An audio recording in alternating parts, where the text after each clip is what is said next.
Second SSC 2016 supreme কোর্টে আজকে একটা প্রথম হিয়ারিং ছিল। আগের ভিডিওতে অবশ্যই বলেছিলাম দুটি বিষয় কিন্তু আজকে আলোচনা হবে। একটি হচ্ছে সেগ্রিগেশন, অর্থাৎ বৈধ অবৈধ বিচার করা যাবে কিনা, এবং তার সঙ্গে হচ্ছে যে প্যানেল বাতিল হবে কিনা। এই দুটো বিষয় কিন্তু আলোচনা হবে। আজকে যেটুকু আপডেট পাওয়া গেছে, মূলত আরও কয়েকটি বিষয় আলোচনা হয়েছে। সেটি হলো যে ওএমআর সিট যে নষ্ট করা হয়েছে সেই নিয়ে কিন্তু এসএসসি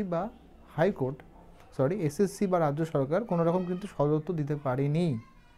এবং তাছাড়াও আরও একটা ব্যাপার হলো যে বিষয়ে বিচারপতিরা ক্ষুব্ধ হয়েছে যে কোনো রকম কিন্তু যে কপি, মিরর কপি হোক বা যে ওএমআরের যে কপি, সেটা কিন্তু সংরক্ষণ করা হয়নি। এবং জিজ্ঞাসা করা হয়েছে এসএসসিকে যে সেগ্রিগেশন সম্ভব কিনা, অর্থাৎ বৈধ অবৈধ যে ক্যান্ডিডেটস সেটাকে বিচার করা আজ সম্ভব।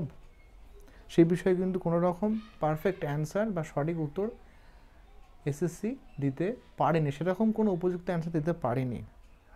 এইটুকু পর্যন্ত কিন্তু এসেছে। এবং যেটুকু আপডেট আরও পাওয়া যাচ্ছে যে অবশ্যই কিন্তু এসএসসি বলুন বা রাজ্য সরকার বলুন, সেটা কিন্তু অনেকটাই চাপের মুখে আছে এই মুহূর্তে। এখন ফাইনাল ডিসিশন কিন্তু এখনও পর্যন্ত আসেনি। আশা করি পরবর্তী হিয়ারিং ডেট যখন আসবে তখন আরও কিছু হয়তো আপডেট উঠে আসবে। যদি ভিডিওটি ইনফরমেটিভ মনে হয় অবশ্যই লাইক করবেন, এবং এডুকেশন ইনফরমেশন রিলেটেড ভিডিও পাওয়ার জন্য আমাদের চ্যানেলটি সাবস্ক্রাইব করতে ভুলবেন না। ধন্যবাদ।